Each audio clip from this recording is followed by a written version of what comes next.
Who is the most powerful man in Iran? Not the elected president, not the Revolutionary Guard, not even the one who holds the title of Supreme Leader. All of them answer to this man, Ali Khamenei. He sits at the apex of Iran's power structure, controlling the military, the judiciary, the media, foreign policy, everything. And he does it all from the shadows. His story is one of ambition, intrigue, and absolute power. It's a story that begins in 1939 when he was born in Mashhad, a poor but religiously devout Shia Muslim. By the 1960s, he was studying Islamic theology under some of Iran's top clerics in the holy cities of Qom and Mashhad. That's where he also met Ruhollah Khomeini, the man who would later become known as the Ayatollah Khamenei, the leader of the Islamic Revolution. It was Khomeini who inspired Khamenei to take up arms against the Shah, Mohammad Pahlavi. According to reports, Khamenei was arrested multiple times by Savak, the Shah's secret police. Each time he was released, he went back to the streets of Mashhad and continued to agitate against the Shah.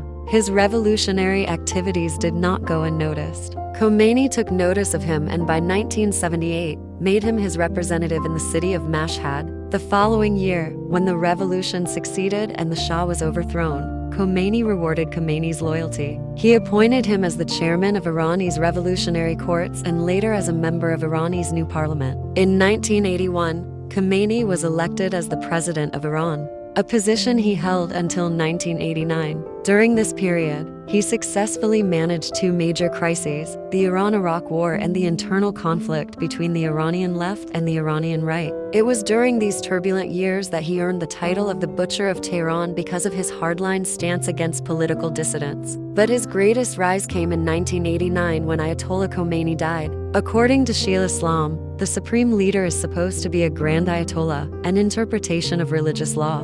Khomeini was not a grand Ayatollah, but Khomeini's successor handpicked him to be the supreme leader. This may have been a ploy to keep power within the clerical elite and away from Iran's elected politicians. But it also made Khomeini the most powerful man in Iran. Over the next 3 decades, he has consolidated his absolute power. He controls the Islamic Revolutionary Guard Corps, the judiciary, the media, the allocation of funds, the oil industry, and foreign policy. He decides who stays in power and who gets jailed or even killed.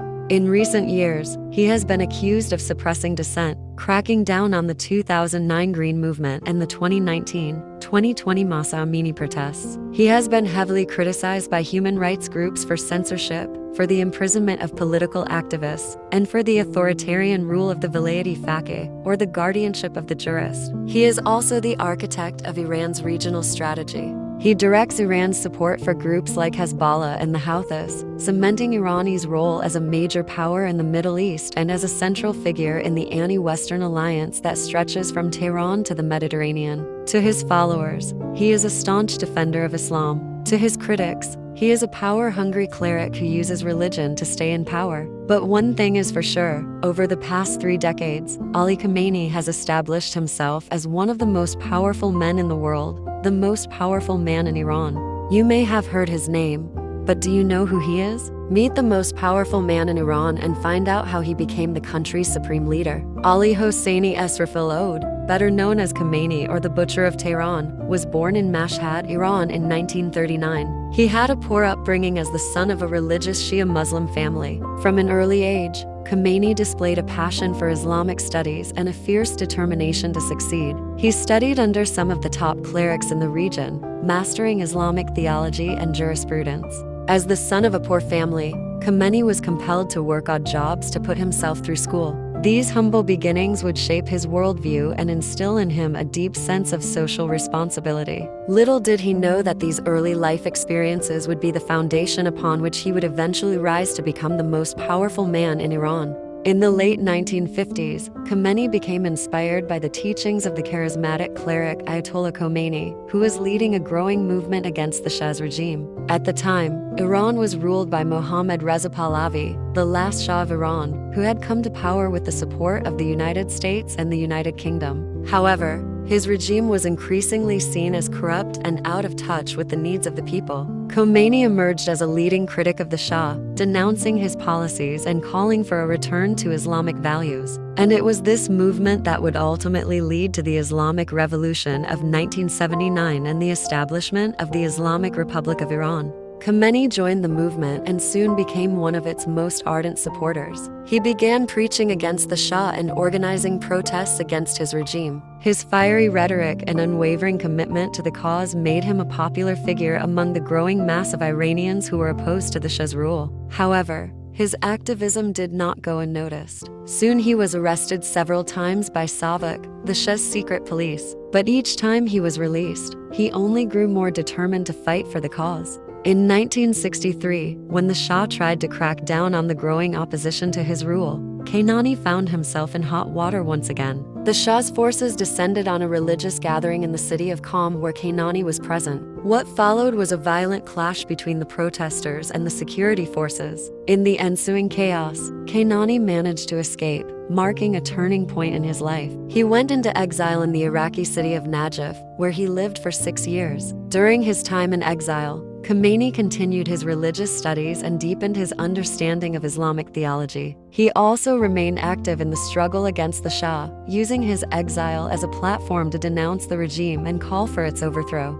Throughout the 1970s, the situation in Iran grew increasingly tense. The Shah's regime was facing growing opposition both at home and abroad, and the streets of Iran were becoming a battleground between the security forces and the protesters. As the situation spiraled out of control, it became clear that a major upheaval was on the horizon. And when the Shah finally fled the country in January 1979, Khomeini returned from exile to a hero's welcome. The Islamic Revolution had triumphed and Iran was on the verge of a new era. Khamenei played a key role in the revolution, helping to coordinate the protests and mobilizing the people against the Shah. His religious authority and charisma made him a trusted leader in the eyes of the Iranian people. And when Khomeini was appointed as the supreme leader of the newly established Islamic Republic, Khamenei was there by his side. As the revolution unfolded, Khamenei quickly rose through the ranks of the new regime, becoming a key advisor to Khomeini. His knowledge of Islamic theology and his experience in the struggle against the Shah made him an invaluable asset to the new government. In 1981, when Khomeini appointed him as the president of Iran, it was a clear indication of the trust and respect that they had for each other.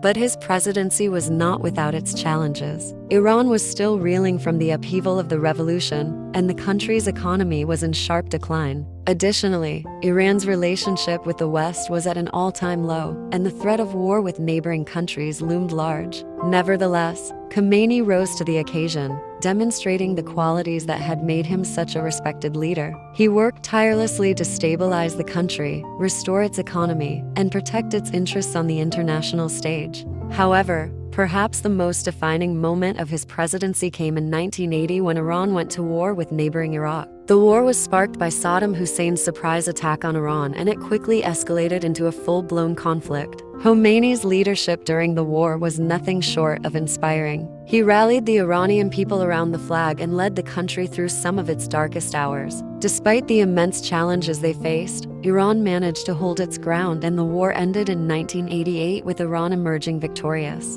When Khomeini died in 1989, he left behind a legacy of courage, resilience, and faith, but he also left behind a power vacuum that many believed would spell the end of the Islamic Republic. After all, who could possibly fill the shoes of such an iconic leader? The answer, however, lay in the man who had been by Khomeini's side throughout his rise to power, Ali Hosseini, Esrafil Ode, Aka Khamenei. According to the Constitution, the Supreme Council of the Revolution, which is dominated by Khomeini's close allies, should appoint a successor. It was expected that they would choose one of the Grand Ayatollahs, the highest rank in Shia Islam, to be the next supreme leader. But they had a different idea in mind. They chose Khamenei, who was not a Grand Ayatollah, but who had proven himself to be a loyal and capable leader. This decision came as a shock to many, not only because Khamenei was not a Grand Ayatollah, but also because he was seen as a relatively unknown figure on the international stage. However, in the years since his appointment, he has proven his doubters wrong. He has consolidated his power, steered Iran through turbulent times, and established himself as one of the most powerful men in the world. Since becoming supreme leader, Khamenei has taken control of Iran's military, intelligence, judiciary, and media, making him the most powerful figure in the country. He has also been heavily criticized for his authoritarian rule, which includes the suppression of dissent, the imprisonment of political opponents, and the heavy censorship of the media. In recent years, he has faced widespread condemnation for his government's crackdown on the 2009 Green Movement, a series of protests that erupted in Iran following the disputed re-election of Mahmoud Ahmadinejad. He has also been accused of being responsible for the death of hundreds of protesters during the 2019 to 2020 Iranian protests, which were sparked by a hike in gasoline prices. Moreover, in 2022, he gave the order to violently suppress the Mahsa Amini protests, which began after the death of a 22-year-old Kurdish woman who died in the custody of Iran's so-called morality police. Despite this, he remains deeply popular among many Iranians who view him as a strong and uncompromising leader who has stood up to Western pressure and defended the interests of the Islamic Republic. One of the key aspects of Khamenei's ideology is his belief in the concept of velayat-e faqih, which translates to the rule of the jurist. This is the idea that religious scholars, particularly those with expertise in Islamic law, should play a central role in the governance of society. According to this doctrine, these jurists are not only qualified to interpret religious texts, but also to make decisions on matters of public policy and social order. This concept has been a cornerstone of the Islamic Republic's political system since its inception, with Ayatollahs holding significant power and influence over the country's leadership and institutions. Furthermore, while some critics argue that Khamenei's absolute authority stems from his interpretation of Islamic principles, it is important to consider the historical context in which these principles were developed. Islamic theology, like any other religious doctrine, is complex and subject to various interpretations based on different schools of thought and individual perspectives. Some scholars argue that the concept of velayat-e faqih, which underpins Khamenei's authority, does not necessarily advocate for absolute rule by a single individual. Instead, they suggest that it calls for a collective body of religious scholars to exercise their expertise in the realm of public policy and social governance. That being said, it is undeniable that Khamenei has used his religious authority to consolidate power and maintain control over Iran. He has been accused of suppressing dissent, cracking down on opposition groups, and limiting freedom of speech and assembly. Critics argue that his actions have resulted in the erosion of civil liberties and the curtailment of democratic processes in Iran. One of the ways in which Khamenei has exercised his authority is through the Revolutionary Guards Corps, or IRG, a paramilitary force that was established in 1979 to safeguard the Islamic Revolution. The IRG has been accused of carrying out assassinations, torturing prisoners, and suppressing dissent both within Iran and abroad. Khamenei has also used the judiciary to advance his own interests and silence his critics. The judiciary has been accused of being heavily influenced by the executive branch and of being used as a tool to persecute those who oppose the regime.